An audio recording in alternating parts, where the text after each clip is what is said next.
Besti. Besti. Besti, hari ini gue kedatangan narasumber seorang aktivis. Tapi hari ini gue gak mau ngobrolin soal politik atau merencanakan demo segala macam ya. Karena hari ini gue kedatangan local brand activist. Siapa dia? Yaitu Mas Arto Subiantoro. Boleh teriak gitu gak? Boleh? Boleh. Halo Mas Arto. Halo, apa kabar? Kok aku malah yang ditanya? Baik Mas Arto. Mas Arto gimana kabarnya? Lah, barengan. Gimana kabarnya Mas Arto? Oke, good. Senang. Ya berproses terus. Beneran harus berproses kan kita? Iya, manusia harus berproses. Ya. Selama kita hidup kita harus berproses ya Mas Arto ya. Mas Arto, pertanyaan aku nih. Mas Arto kan kental banget nih sama branding gitu kan. 1 sampai 10, seberapa penting branding buat Mas Arto? 1 sampai 10 ya. Pertanyaan pertama udah berat banget ya. Katanya tadi gak boleh yang gampang-gampang. 7 kali ya? 7? Aku gak expect loh, aku pikir tuh kayak ratusan gitu. Enggak. Apa 7? Karena ada orang-orang yang juga gak perlu branding sih. Branding itu kan ilmu menciptakan persepsi ya. Kalau secara sederhananya seperti itu. Ada orang-orang yang mungkin sudah punya akses, konektivitas, dan semuanya sudah dijahit 100% misalnya. Bisa jadi dia nggak terlalu perlu brand. Katakanlah misalnya kita punya usaha kita sudah pasti dipasok ke satu perusahaan atau partner tertentu dalam jangka 20 tahun ke depan. Nah, dia nggak perlu branding, tapi setidaknya itu di atas rata-rata lah ya. Kalau nilai 7 itu berarti ya, penting lah ya suatu branding itu, apalagi untuk teman-teman UMKM gitu kan ya. Nah, UMKM ini kan aku ngelihatnya tuh yang penting jualan, yang penting produk aku tuh laku gitu kan. Kalau teman-teman UMKM tuh aku ngelihatnya kayak gitu karena aku sendiri juga pernah usaha, yang penting produk aku laku deh. Nah, di sini tuh peran branding tuh gimana sih? Atau mungkin kayak teman-teman UMKM mungkin belum terlalu aware tentang branding. Gimana biar mereka tuh nggak cuma berpikir soal produknya yang penting laku, tapi mereka bisa aware soal branding. Iya, pertama branding itu ilmu yang pelajari mungkin kalau kita tarik balik di awal 1900 kalau kita mau bicara branding modern ya. Meskipun kemudian kalau ditarik-tarik lagi mungkin sejak zaman abad pertama orang sudah mengenal branding meskipun namanya bukan branding. Misalnya ambil contoh kalau zamannya Marco Polo dulu ya, orang-orang Marco Polo pulang dari Cina bawa keramik, terus orang bilang oh ini keramik dari Cina ya gitu. Oh ini permadani dari Persia ya. Nah itu sebenarnya sudah menjadi cikal bakal dari brand karena semua yang datang dari Persia selama itu permadani pasti itu nomor 1 pada masa itu. Tapi semakin kesini di abad ke 20 19 ilmu brand semakin diperkenalkan secara lebih lebih terstruktur dengan tumbuhnya industri-industri khususnya di dalam dunia ekonomi bisnis. Maka ilmu brand kemudian dibangun untuk menjaga sustainability dari bisnis itu sendiri. Salah satu yang dilakukan adalah dengan melarang orang untuk menggunakan logo atau tanda yang sama. Jadi hak cipta. Nah itu cikal bakal dari kelahiran brand. Nah semakin kesini ya brand semakin dipakai. Nah kenapa kemudian ini menjadi penting karena semakin kesini kita melihat pertumbuhan ide, kreativitas itu dan resources tentu saja sumber daya itu sangat mudah untuk diambil gitu. Dulu sangat rahasia sekali sources kopi kita dari mana, kemudian yang bikin itu siapa gitu. Tapi semakin kesini kita tahu siapa yang bikin. Kita ke YouTube aja kita tahu cara bikin produk A, B, C gitu. Sehingga tidak ada lagi yang namanya diferensiasi. Diferensiasi itu sekarang sulit banget gitu. Nah, salah satu hal yang kemudian mampu mempertahankan diferensiasi adalah brand. Dengan brand ya. Jadi satu produk dengan produk lainnya tuh walaupun mungkin jenisnya sama tapi ada pembedanya di situ. Dan pembedanya ada di dalam mindset, pikiran kita. Jadi produk yang sama, barang yang sama, fisik yang sama. Tapi kemudian dalam ilmu brand dia bisa mengubah mindset itu sehingga ini lebih mahal dari yang lain. Jadi brand sangat identik dengan sisi psikologis, dengan antropologis, dengan kemanusiaan, dengan cara pandang. bukan dalam konteks produk itu sendiri. Oke. Kita kan kalau ngebahas branding tuh kayak sesuatu hal yang mewah, yang mahal gitu loh. Mungkin untuk pedagang kecil, untuk UMKM gitu. Nah, sebenarnya apakah memang branding itu semahal itu, Mas Arto? Enggak sih ya. Enggak ya? Enggak. Branding itu ada 3 tahapan sebenarnya. Yang aku tahu dan kami coba develop. Yang namanya brand step. Tahap pertama yang disebut dengan brand foundation atau fondasi dari brand. Isinya apa sih? Isinya adalah ya brandnya mau kemana, visi misi, kemudian bicara soal aturan, soal nilai-nilai. Nah itu yang disebut dengan brand foundation. Tahapan yang kedua namanya brand communication. Ini yang paling seru. Bikin podcast, bikin packaging, bikin kampanye komunikasi. Lebih ke marketingnya ya kalau kedua ini ya. Lebih ke marketing, kegiatan komunikasi lah ya. Dan yang ketiga namanya brand evaluation. Brand evaluation itu mengukur apakah visi misi kita, nilai-nilai kita, tujuan kita lewat pendekatan brand communication itu telah sampai kepada tujuannya. Jadi ya 3 tahapan itu, fondasi, komunikasi, dan evaluasi. Nah, fondasi itu adalah tahapan yang paling murah, bahkan nggak mengeluarkan uang, karena semuanya ada dalam kepala. Saya mau ngapain, apa visi misi kita, kan kita nggak perlu ngeluarin duit kecuali kita bayar konsultan, gitu kan? Iya. Tapi kita mau kemana itu kita nggak perlu nanya orang, nggak perlu bayar orang, gitu. Itu adalah biaya yang paling murah. Sayangnya nggak banyak orang yang berpikir di fase itu. Semuanya pada mau ke fase brand communication karena itu yang paling seru. Jualan gitu kan. Bikin konten lah, ya kan, syuting lah segala macam. Salah nggak? Ya nggak salah. Tapi itu adalah fase yang paling mahal dalam proses pembangunan brand. Fase brand communication.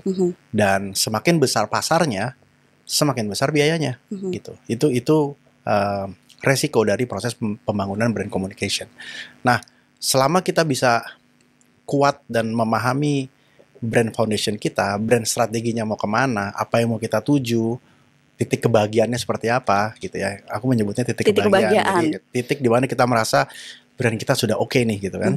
Dan itu dari kita sendiri yang menentukan itu. Dan itu dari kita sendiri, maka kita bisa mengukur seberapa besar resiko yang kita hadapi dalam proses membangun brand. Jadi kalau ditanya, ya hari ini kita mengenal istilah brand mungkin setelah media sosial ya 2010. Tapi mungkin brand-brand legendaris yang sudah ada sejak 1950, 1960, 70 bisa jadi mereka sudah mempraktekkan ilmu brand meskipun tidak ada istilahnya atau tidak ada terminologinya.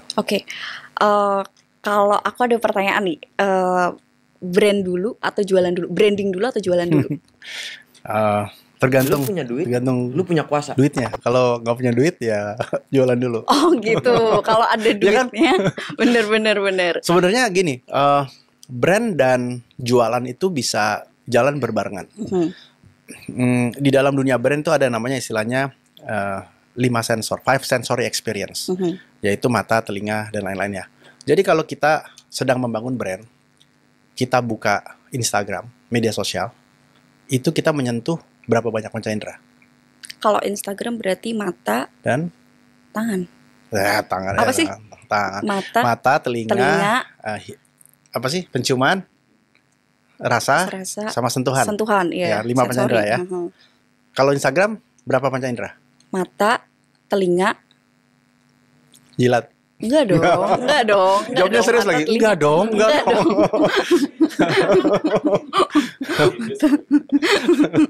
Nanti masuk gitu dijadikan cover tuh.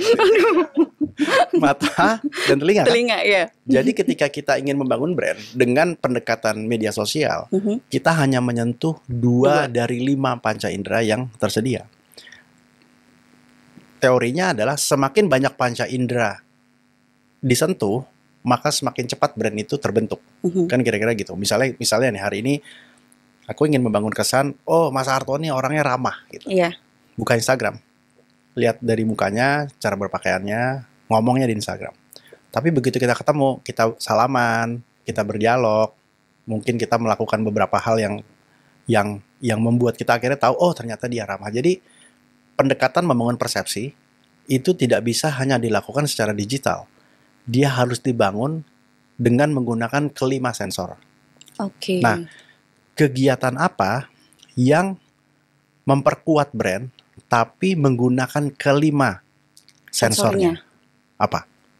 eh kalau misalkan kayak bazar gitu, itu kan mata, telinga, terus habis itu kita juga pegang produknya itu, terus habis itu bisa cobain, otomatis indera perasanya kita juga ikut dan bisa mencium juga. Bazar, trade show, pameran, itu adalah kegiatan aktivitas brand communication yang menyentuh kelima panca indera sekaligus. Jadi ini kuno banget ya. Tapi ternyata dialah yang sebenarnya paling powerful. Jadi kalau teman-teman muda kemudian hanya mengandalkan media sosial sebagai cara membangun brand, bukannya nggak bisa, tapi nggak maksimal. Karena dia perlu juga pendekatan non-digital. Nah, itu yang kemudian kembali lagi. Ketika terjadi pendekatan non-digital, which is kelima sensor tadi, maka kita juga bisa berjualan. Jadi pertanyaannya, bisa nggak membangun brand sekaligus berjualan? Ya bisa banget. Bagaimana caranya membuat toko kita, pop-up store kita di pameran itu bisa juga terasa, bisa hangat, bisa personal, tapi at the end orang membeli barang itu dari toko tersebut. Jadi artinya branding dan sales bisa, atau penjualan bisa berjalan bersama ya, bukan pilihan juga ya Mas Arto ya. Mereka bersahabat sih dari kecil. Oh, bersahabat dari kecil ya. Dari kapan tuh, tahun berapa tuh Mas Arto kalau boleh tahu? Mas Arto, tadi kan udah dibahas, ternyata nih bukan cuma di sosmed aja, tapi perlu ada ketemu langsung gitu lah, meet up langsung antara penjual sama pembeli gitu. Kesalahan UMKM kita tuh selama ini terkait branding tuh menurut Mas Arto tuh ada di mana sih? Aku nggak bilang salah sih ya, tapi mungkin setiap UMKM itu ada fase-fasenya, ada level-levelnya, ada pemahaman-pemahamannya.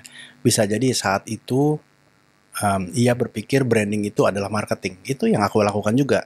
Waktu aku sebagai seorang creative director, aku berpikir branding adalah soal komunikasi, bikin iklan yang keren, yang seru gitu kan.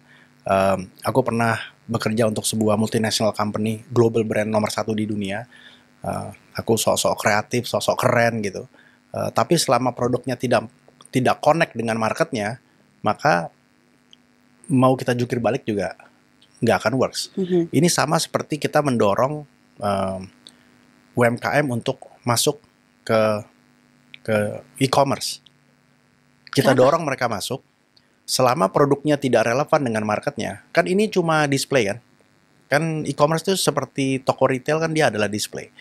Jadi penting juga untuk memahami siapa pembelinya dan kenapa harus dibeli.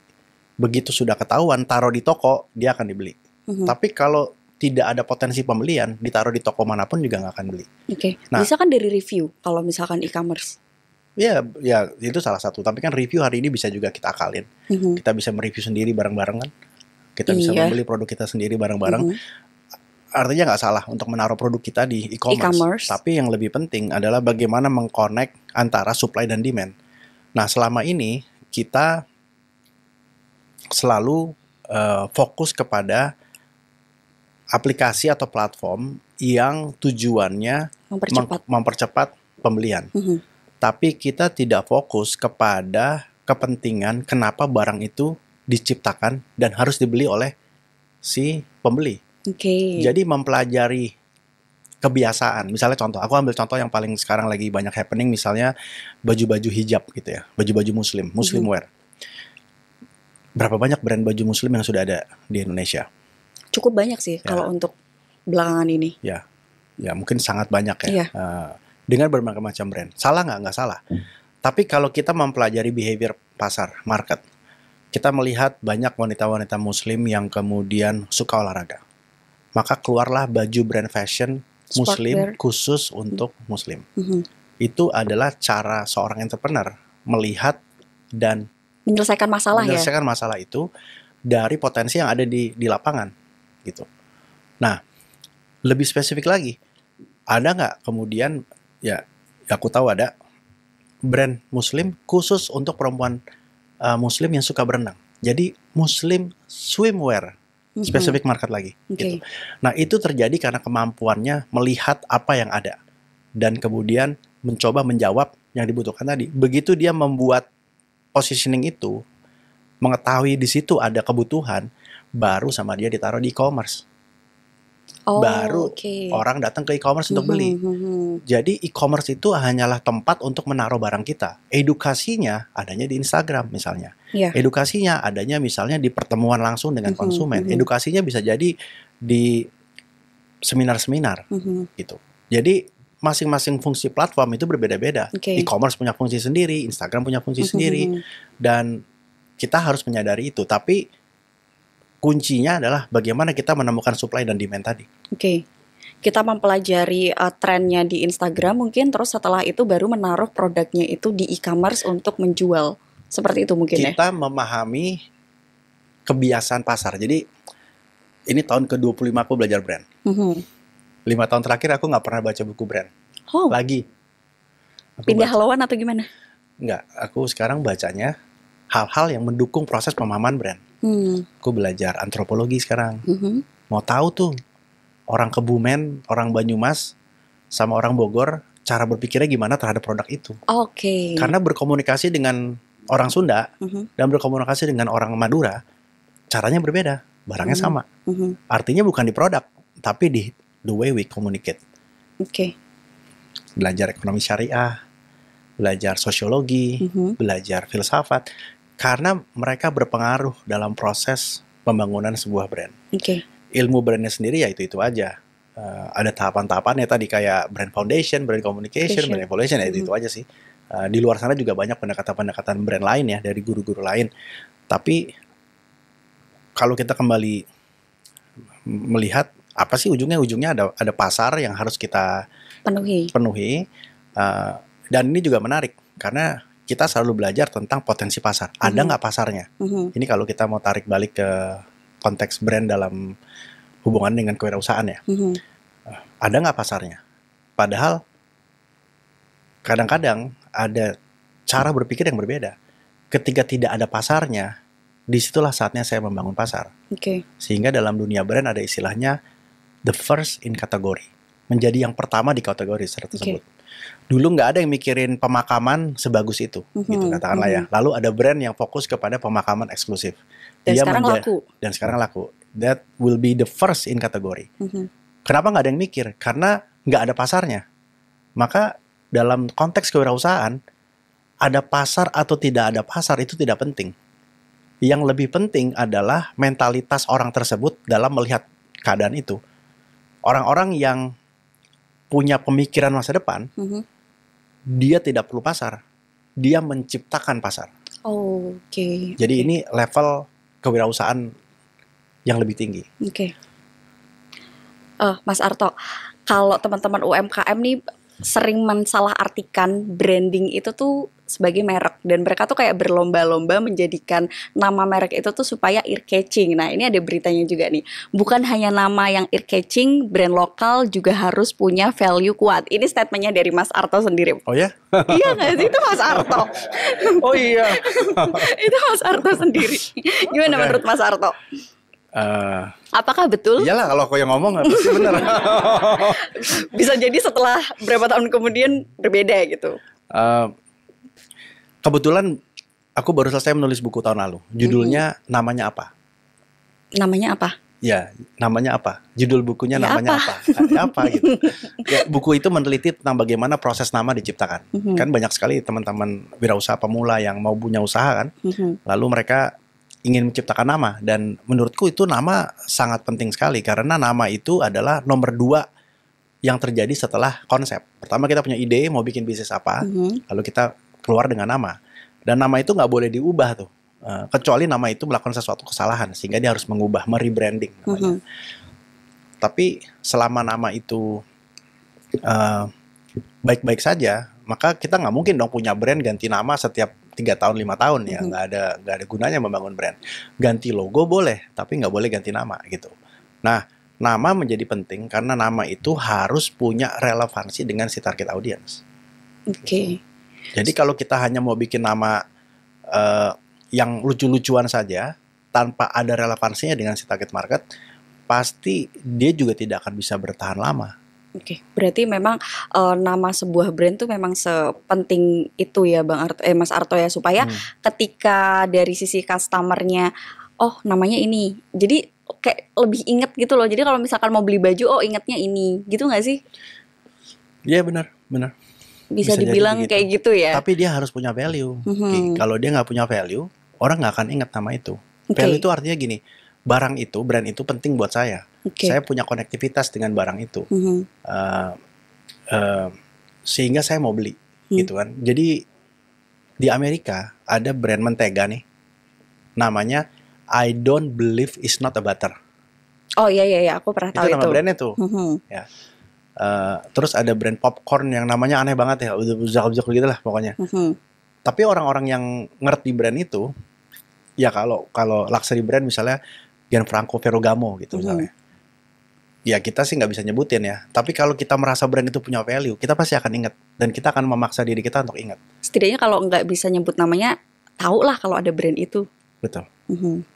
Oke. Nah itu kan pentingnya sebuah nama brand ya, Mas Arto ya. Salah mulu sih. Kayak salah mulu ya. Soalnya tadi di briefing Bang, sekarang Mas gitu kan. Bang aja. Mas aja deh, Mas. Mas aja, Mas. Mas Arto. Enggak, jangan A dong. Namanya aja Subiantoro, jadi harus Mas. Tadi kan sempat disinggung nih. Mau dinaikin dulu? Enggak. Benar betul. Tadi kan udah sempat ngobrolin soal sustain nih. Nah, teman-teman UMKM ini tuh apakah salah satu jalan supaya bisa sustain itu melalui branding juga? Menurut Bang Arto seperti itu nggak, betul nggak? Dan step-stepnya seperti apa? Supaya sustain nih lewat branding, step-stepnya bagaimana? Kok sulit ya pertanyaannya? Iya, tadi katanya minta yang susah. Jadi branding punya fungsi menciptakan persepsi, tidak lebih tidak kurang. Mungkin teman-teman juga suka bingung ya, apa bedanya branding, marketing, sama selling gitu kan. Branding tuh punya fungsi satu, dia menciptakan persepsi, dia tidak meningkatkan penjualan. Dia hanya menciptakan persepsi. Nah, dari persepsi ini, kemudian marketing masuk, menawarkan produk. Dengan promo lah, dengan buy one get one lah gitu. Begitu orang beli, transaksi, itulah tugasnya sales, kemudahan. Jadi masing-masing punya fungsi. Dan fungsi ini masing-masing penting. Orang-orang yang memahami sales, dia akan bilang brandingnya harus dikuatin dulu. Kalau brandingnya nggak kuat, tugas gue capek karena gue harus jualan gitu. Kalau brandnya sudah kuat di pasar, yang sales lebih gampang, karena dia tinggal nyodorin produk langsung dibeli gitu. Nah, itulah kenapa proses itu harus dibangun. Nah, branding tentu saja memastikan dengan persepsi yang konsisten, dia memastikan adanya pasar yang konsisten. Dan fungsi brand menjadi strategis karena kemudian persepsi itu ditanam di dalam benak konsumen. Di mana apa yang ditanam itu membuat dia selalu ingat dengan produk itu. Oke. Berapa lama sih sebuah brand itu tuh bisa menjadi top of mind? Gila, pertanyaannya bagus banget. Iya gak sih? Pertanyaan cemen tapi penting. Aduh, ini sebenarnya mau muji atau gimana ya? Pertamanya bagus banget, tapi pertanyaan cemen gitu. Iya kan, insting, harus punya insting. Wih, dipromoin sama Mas Arto. Jadi gini, gimana ulang pertanyaannya? Kapan ya? Kapan, berapa lama sebuah merek, sebuah produk itu tuh bisa jadi top of mind? Kayak misalkan, air mineral ingatnya ini. Kapan? Tergantung parameternya. Contohnya begini, kita punya kampus, ya kan? Punya kita sekolah di satu kampus universitas. Saya mau baju saya, streetwear saya dikenal di semua fakultas. Itu ada di brand strategi, brand foundation. Waktu bikin brand foundation di awal ya. Di awal kan, saya mau jadi bajunya anak kampus. Berarti dia sudah mencatat parameter. Parameternya apa sih di kampus? Berarti apa yang harus dilakukan di brand communication adalah melakukan apapun kepada target market anak kampus. Dia tidak akan jualan di tempat lain kecuali kepada anak kampus. Artinya brand awareness-nya itu difokuskan kepada market tersebut. Nah, bayangkan ketika kita ingin membangun sebuah brand yang target marketnya adalah seluruh Indonesia. Maka building brand awareness untuk market seluruh Indonesia dengan market seluruh kampus jadi berbeda dong. Iya, lebih luas lagi. Ya. So apa teorinya? Teorinya adalah semakin besar impiannya, semakin besar cita-citanya, semakin besar tujuan brandnya. Saya mau jadi brand nomor 1 di dunia. Selamat sampai ketemu 200 tahun lagi, kira-kira gitu kan. Tapi kalau dia bilang, saya mau jadi brand nomor 1 di kampus. Oke, desain itu dalam 1 tahun bisa nggak? Bisa banget. Saya mau jadi brand nomor 1 di desa saya. Saya mau jadi brand nomor 1 di kota saya. Bisa nggak diukur parameter itu? Ya sangat bisa. Jadi kapan bisa sampai di titik itu?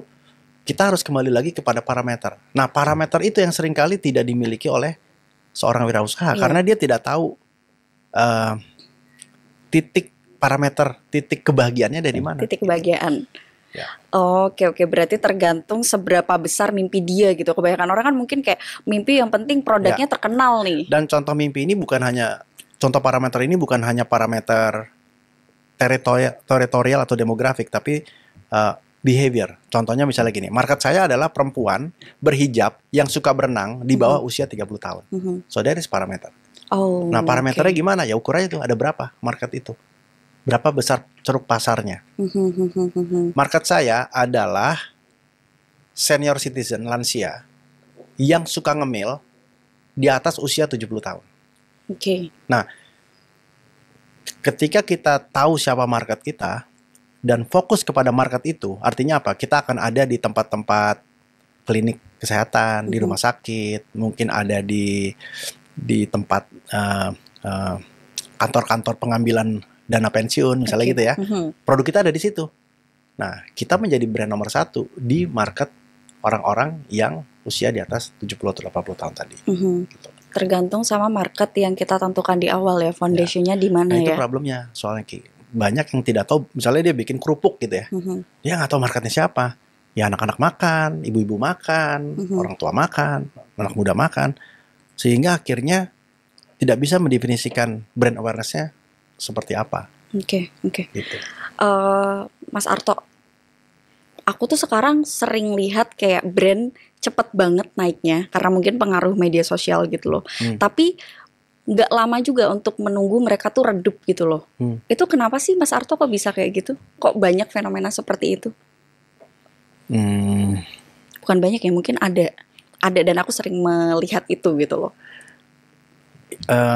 Kadang ada hukum ekonomi tuh yang kalau kita naik, misalnya kita naik ke gunung ya. Kalau kita sudah naik ke gunung sampai puncak, pilihannya apa biasanya gitu? Kalau udah sampai puncak, foto dulu turun. Turunnya. Iya. Dia ada versi turun, ada foto. Benar. Nah, itulah yang terjadi. Jadi dalam pendekatan brand, semua yang terjadi secara instan itu sangat berbahaya. Jadi teman-teman di sini semua nggak perlu jadi ahli brand. Semua yang tiba-tiba viral dalam waktu singkat pasti nggak lama lagi turun. Ini lagi viral nih, apa gitu ya, mau makanan inilah, mau mangga Thailand lah atau apapun itu, pasti nggak berapa lama lagi akan turun. Cepat tergantikan ya. Cepat tergantikan. Kenapa? Karena dia sudah ada di peak. Nah, proses brand building yang benar, dia harus seperti naik pesawat terbang. Dari ketinggian 10, 20, 30, 100, jadi harus terbangnya begini. Oke. Jadi dia harus mulai dikenal di kalangan kampus dulu. Kalau kita bicara tadi streetwear ya. Nanti lama-lama mulai dikenal di acara-acara kampus, lalu mulai besar, akhirnya level kota. Ya, kota dan lain-lain. Nah, itulah proses pengembangan brand yang benar. Kenapa? Karena misalnya begini, ini ada coffee shop nih viral banget. Yang datang 1.000 orang ngantri 1 kilometer gitu ya. Waktu buka. Iya. 1 tahun kemudian yang ngantri 100 meter. 1 kilometer ke 100 meter. Ya, tadinya 1 kilometer, terus ngantri jadi 100 meter. Itu masih panjang sih. Itu masih panjang. Tapi dulu pernah 1 kilometer. Jadi 100 meter itu nggak ada artinya. Paham nggak? Oke, ya paham. Karena dia sudah memulai dengan sesuatu yang viral. Waktu dia bikin usaha, yang datang 100 orang, ya kan? Terus kemudian berikutnya datang 20 orang, grafiknya turun. Iya. Meskipun 20 orang itu bagus. Maka yang benar harusnya datang 20 orang. Lalu jadi 30 orang. Jadi 100 orang. Jadi 1.000 orang. Grafiknya naik. Oke. Nah, itu yang jadi PR. Dan tantangannya adalah bagaimana mengalokasi budget brand communication itu secara bijak. Karena banyak teman-teman di dalam dunia kewirausahaan tahu ada budget marketing, tapi budget marketingnya bisa jadi dihajar di depan untuk memastikan terjadinya potensi traffic atau crowd tadi. Tapi setelah itu kan nggak mungkin dia bakar uang terus gitu. Dan ketika dia nggak bakar uang ya dia akan turun. Nah begitu akan turun, secara persepsi itu jadi jelek. Karena apa? Dulu pernah rame, sekarang kok nggak rame. Jadi lebih baik jangan rame gitu.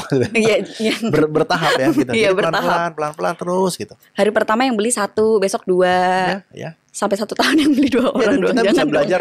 Jangan dong. Ya, kita bisa belajar dari brand-brand yang sudah sustain ya, yang sudah 50 tahun. Bagaimana mereka memulainya dulu kan gitu. Mereka mulai dari 1 outlet gitu kan. Sekarang sudah punya 50 outlet, sudah ada 100 outlet. Artinya kan proses growth-nya terbalik dengan mulai dengan 100 outlet. Sekarang jadi 1 outlet gitu. Dan di situ ada proses pembelajarannya kan. Yes. Jadi dia nggak kagok ketika tiba-tiba omsetnya naik segala macam gitu kan. Suka nih gue nih kalau udah ada pembelajaran nih. Kan ini kayak kuliah kita, Mas Arto. Mas Arto, ngomong-ngomong soal produk impor nih. Ini ada beritanya nih Mas Arto nih. Yang mana beritanya? Oke, yang ini. Menkop Teten yakin kekuatan brand lokal mampu hadapi ancaman produk impor. Yang ngomong Pak Menteri loh. Gimana menurut Mas Arto? Sepakat banget. Kita punya banyak sekali local wisdom. Kita punya banyak sekali konektivitas antar ekosistem itu sendiri yang membuat, ambil contoh misalnya kecap aja gitu. Kecap. Ya kan? Kekuatannya sangat kuat sekali secara komunal. Nggak mungkin ada kecap dari luar yang bisa mengalahkan kecap-kecap kita. Tapi kalau kita bikin streetwear yang mirip dengan streetwear dari luar, itu bisa jadi tantangan karena kita akan selalu diadu dengan streetwear tersebut. Nah, kuncinya adalah kemudian bagaimana menciptakan produk-produk lokal yang akhirnya menjadi brand-brand lokal yang memiliki kekuatan karakteristik yang sesuai dengan Indonesia punya nih. Indonesia style. Oke, jadi yang bisa mengalahkan produk impor itu bukan seberapa banyak kita memproduksi mungkin ya, tapi lebih ke bagaimana karakteristik produk Indonesia sendiri. Betul. Seperti itu ya Mas Arto. Dan menurutku PR karena kita masih dalam mencari bentuk ya. Tapi ya itu bagian dari proses kita sendiri.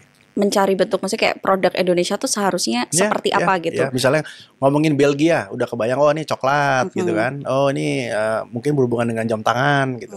Gak mungkin ada mobil dari Belgia meskipun mereka bisa. Nah itu kemudian kenapa brand menjadi penting, karena brand adalah ilmu menciptakan persepsi gitu.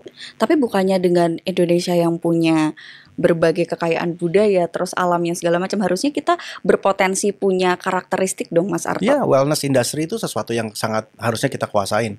Produk-produk skincare berbasis wellness story, wellness culture kita sangat memungkinkan, dan itu salah satu ruang yang membuat kita bilang nggak mungkin wellness kita kalah sama negara-negara Eropa misalnya, karena kita punya kultur yang sangat menarik dan bukti-buktinya. Tapi kalau kita bikin mobil, bisa jadi kita beradu cukup ketat. Sengit, bukan berarti nggak bisa ya, karena Cina sudah membuktikan gitu kan, Vietnam sekarang sudah punya. Jadi Malaysia lebih dulu. Bukannya kita nggak bisa, tapi tinggal sekuat apa daya tarung kita ketika kita masuk ke industri orang kan gitu. Tapi kalau kembali kepada wellness nih, ngomongin jamu-jamuan lah, ngomongin spa terapi, ekoturism, dan produknya banyak sekali loh itu. Kita bisa bikin mulai dari ujung rambut sampai ujung kaki, dan itu bisa jadi salah satu contoh-contoh industri yang bisa kita kuasain. Sama kayak kita hari ini ngomong bulu tangkis sebagai olahraga kita, kenapa gitu loh, kenapa kita jadi katakanlah 10 besar gitu. Mudah-mudahan sepak bola juga ya. Amin. Hidup Pak Ete. Gimana Mas Arto? Mas Arto dulunya tuh sempat kerja di Amerika ya, di salah satu brand besar banget kan di Amerika waktu itu. Kenapa kok akhirnya pulang kampung terus habis itu malah ngurusin lokal brand kecil-kecil ini Mas Arto? Karena aku didesain untuk itu. Wih, panggilan Tuhan gitu. Ya. Kenapa beneran nih? Aku penasaran. Ya, karena dari kecil ayah sangat nasionalis kan, dia selalu dia selalu mendorongku untuk melakukan sesuatu untuk negeri ini. Dia selalu bilang, kamu belajar ke Amerika, ambil ilmunya, pulang dan bangun negerimu gitu ya. Ya waktu itu kan gue umur 18 tahun, nggak ngerti maksudnya apa ya, tapi semakin berjalan, lalu pulang ke Indonesia, mulai mengerjakan sebagai seorang creative director, mengerjakan project-project untuk multinational company kan. Lama-lama ngerti kenapa brand-brand ini jadi besar, apa yang menarik dari brand-brand itu. Terus aku kepikiran suatu saat nggak sengaja ketemu dengan seorang UKM di pinggir jalan, dan secara tidak sengaja aku menawarkan apa yang bisa aku lakukan untuk orang itu. Terus dia punya impian, dan tiba-tiba aku bantu aja sampai di titik tertentu. Impian dia waktu itu apa Mas Eko? Dia mau masuk ke modern retail gitu. Oh, aku pernah dengar cerita ini karena aku tuh pernah sekali ngikut seminarnya Mas Arto. Dia pengen masuk ke modern retail, terus akhirnya produk itu di lobby-lobbyin sama Mas Arto gimana caranya akhirnya bisa masuk gitu kan. Ya tentu saja kita benerin 5 sensor experience-nya dulu, kemasannya kita rapihin, komunikasinya kita rapihin. Dan singkat cerita dia masuk ke toko retail. Tapi itu semacam pemantik ya buatku untuk merasakan bahwa bantuin orang tuh kayaknya seru banget gitu. Dan itu yang membuatku memutuskan resign di tahun 2006 untuk membangun agensiku sendiri yang sampai hari ini terus bertahan untuk fokus pada keberpihakan pada brand-brand lokal. Oke. Namanya Gambaran Brand ya. Gambaran Brand ya. Di situ ngapain aja sih Mas Arto Gambaran Brand itu? Gambaran brand di 10 tahun pertama mungkin sama seperti brand agency lainnya ya. Kita fokus kepada pure brand development.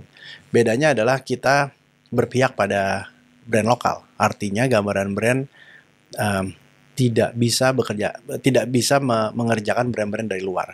Tapi kita bisa bekerja sama dengan brand-brand dari luar untuk kepentingan pengembangan brand-brand lokal. Oke. Nah, 5 tahun terakhir kita sudah shifting dari hanya sekedar brand consultant menjadi impact enabler. Kita menyebutnya impact enabler. Jadi bagaimana brand hari ini bisa bermanfaat, bisa berdampak, bagaimana kita bisa mendorong brand-brand lokal kita untuk bisa menjadi brand yang bisa solving the problem dan ya pada akhirnya bisa mendorong pertumbuhan ekonomi juga. Oke. Brand-brand lokal kita bisa solving the problem ya. Nah, kenapa sih brand-brand lokal kita nih kalau bisa dilihat tuh kayak mungkin ada beberapa tuh yang kalah sama brand-brand luar, yang mana tuh mereka mungkin dari segi kualitas sama brand lokal itu nggak beda jauh.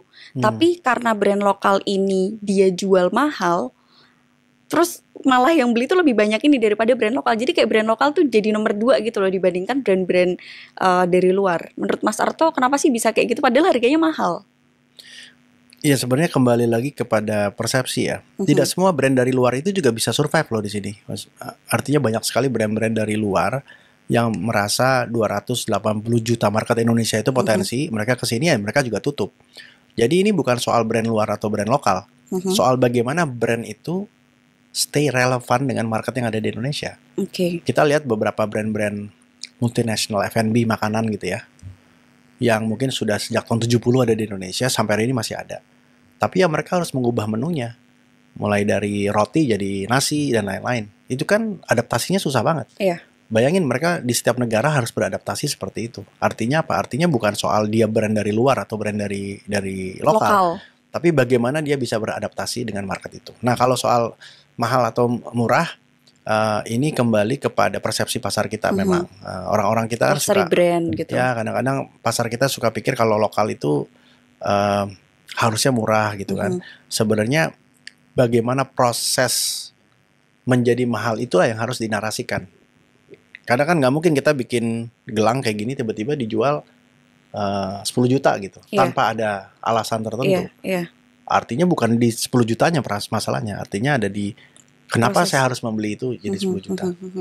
Aku suka nih sama proses narasi, karena di situ tuh proses narasi tuh adalah salah satu dari branding dari yang mana bisa meningkatkan value dari suatu produk gitu ya Mas Arto ya. Kiki pintar sekali. Iya dong, kan udah kuliah 1 SKS sama Mas Arto. Tapi ada contekan tadi. Ada contekan karena mereka kayak tanya ini dong. Kayak mereka penasaran juga deh apa mereka suruh maju aja nih Mas Arto. Tanya langsung aja guys. Aku 20 pertama takjub gila kita tahu banget semua pertanyaan. Bisa aku lihat ada. Berarti yang pinter di situ. Yang pinter di situ, tepuk tangan lu dong buat yang di situ. Mereka mengingatkan karena suka lupa. Yang sulit tuh ya, pertanyaan berikutnya harus sesuai dengan apa yang dijawab di sini. Iya betul, makanya ngacak. Tapi mereka nggak mau ngacak. Aduh, jadi bongkar-bongkar itu ya dapur ya kita di sini ya. Keren kok. Biasa sih kalau kita ngepodcast sama podcaster tuh kayak gini guys tantangannya. Dibongkar sama Mas Arto sendiri. Next nih Mas, apa mau dibacain apa baca sendiri? Secinta apa? Kita bacain sama-sama ya. Oke. Secinta apa Mas Arto dengan brand lokal. Brand lokal. Ya harusnya cinta banget ya. Aku tuh ini ya, jujur gara-gara menjadi aktivis, aku jadi kemakan omonganku sendiri. Aku nggak bisa pergi ke coffee shop yang mahal itu karena aku suka basket. Terpaksa aku pakai brand sepatu dari luar. Tapi sepatu yang aku pakai ini aku bikin sendiri. Harus brand lokal. Bajunya brand lokal, celananya brand lokal. Karena secinta itu sama brand lokal. Bukan karena takut dimaki-maki orang. Oh. Alah, ngomongnya aktivis tapi bajunya begini aja gitu. Jadi nggak bisa. Dan aku ngerasa bahwa brand-brand lokal kita juga punya kualitas dan narasi yang kuat gitu kan. Jadi ya harus bangga pakai itu. Tapi ada beberapa hal yang kayak ya HP nggak bisa pakai, harus dari luar. Dan memang yang lebih bagus. Jadi tadi poinnya bukan soal brand luar atau brand lokal. Tapi seberapa relevan dia. Nah, dalam konteks kelokalan itu adalah keberpihakan kita pada ekonomi kita, kepada negara kita gitu. Jadi kalau bukan berarti mencintai brand lokal gitu kita harus jadi radikal dan nggak mau pakai brand-brand asing ya gitu. Kita mau pergi makan burger, makan ayam goreng ya it's okay. Tapi harus kembali seimbang, balance, dan kita harus berpihak gitu kan kepada brand-brand lain. Jangan sampai kita bilang bahwa oh brand ayam lokal ini nggak lebih bagus dari sini, ya belum tentu gitu. Tapi bukan berarti kita tidak boleh makan di multinational brand gitu. Ya setidaknya aku melihatnya seperti itu. Tentu para aktivis ini punya tingkat radikalisme yang berbeda-beda. Ada yang sama sekali saya tidak mau, anti gitu kan. Tiap ada juga yang mau gitu. Aku lebih suka ada di dalam proses keseimbangan itu. Oke. Jadi kalau misalkan hal itu memang tidak bisa digantikan nih, kepepet gitu ya, nggak ada nih brand lokalnya baru pakai brand luar. Tapi nggak salah juga ketika kita tuh pakai brand luar gitu ya. Jadi nggak yang radikal banget gitu. Iya, aku punya brand-brand baju dari luar juga, beli dari luar juga. Tapi tingkat perbandingannya kan berbeda. Mungkin ada 3 dari luar negeri, 10 lokal gitu. Oke. Mas Arto, harapan kedepannya nih buat brand-brand lokal atau produk UMKM di Indonesia apa Mas sebagai brand aktivis? Brand itu sebenarnya ilmu menciptakan persepsi. Tadi aku udah bilang begitu ya. Dan persepsi ini sebenarnya sangat powerful sekali karena begitu dia bisa menciptakan persepsi, dia bisa mendorong orang lain untuk melakukan hal yang sama. Dalam teori pengembangan brand, kami punya teori yang sering aku selalu share, namanya kerap cinta. Kerap cinta itu singkatan dari kenal, rasa, paham, cinta. Kerap cinta. Jadi setiap brand, tahap satunya pasti harus dikenal dulu. Lalu orang merasa, lalu orang paham, lalu orang jatuh cinta. Level tertinggi dari cinta adalah I will do what you do. Wah, ini brandnya keren banget. Brandnya bilang ke kiri, gue ke kiri. Brandnya ke kanan, gue akan ke kanan gitu. Itu level tertinggi dari proses brand. Nah, sayang banget kalau seorang wirausaha menggunakan pemahamannya terhadap ilmu brand hanya sampai di titik di mana orang beli produk saya. Padahal dia bisa nyuruh orang itu untuk tidak buang sampah. Dia bisa nyuruh orang itu untuk reuse the product. Dia bisa nyuruh orang itu untuk berakhlak baik dan macam-macam. Jadi kekuatan dari sebuah brand itu bukanlah meningkatkan penjualan, tapi mengubah paradigma dan mindset. Kebayang ya? Misalnya kayak hari ini nih tiba-tiba, wah, gue percaya sama orang itu. Lalu apa yang orang itu bilang dia akan ikuti. Itu berarti dia telah mengubah mindset orang itu. Nah, itulah kekuatan terbesar dari brand.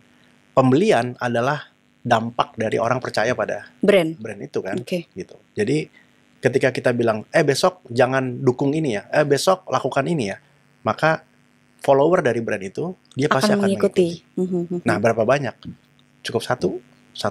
Kalau kita punya satu loyalis, satu pembeli gila, satu orang konsumen yang tergila-gila sama brand kita, itu adalah cikal bakal kita akan punya 2, punya 4, punya 5, punya 6, punya 10. Nah, fokus kepada bagaimana menciptakan relasi yang akrab tadi dengan konsumen kita. Bangun relasi yang membuat dia benar-benar mau melakukan apa yang kita sampaikan, dan tentu saja apa yang kita sampaikan kan baik ya. Jadi mudah-mudahan.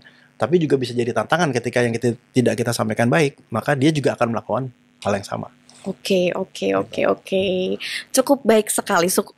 Jangan cukup ya, bagus banget ya jawaban Mas Arto ya, sampai terbata-bata ya aku. Kok ya. Kok ada lagi tuh pertanyaannya? Waktu habis katanya. Oke, thank you banget ya Mas Arto. Sama-sama. Udah mau ngobrol bareng-bareng sama kita di sini, ngasih inspirasi ke bestie UMKM semua di sini. Siap Kakak Kiki. Semoga sukses buat gambaran brandnya dan project-project lainnya. Amin dan ya semoga kita jadi semakin baik dan semakin bisa membangun brand-brand lokal yang kemudian berdampak dan membangun nama baik Indonesia di dunia. Wih.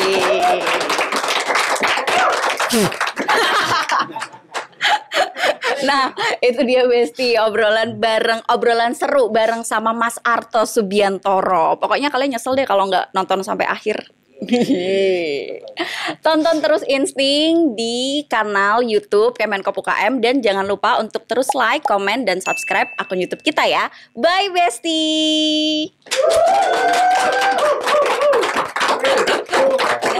Thank you Mas Arto.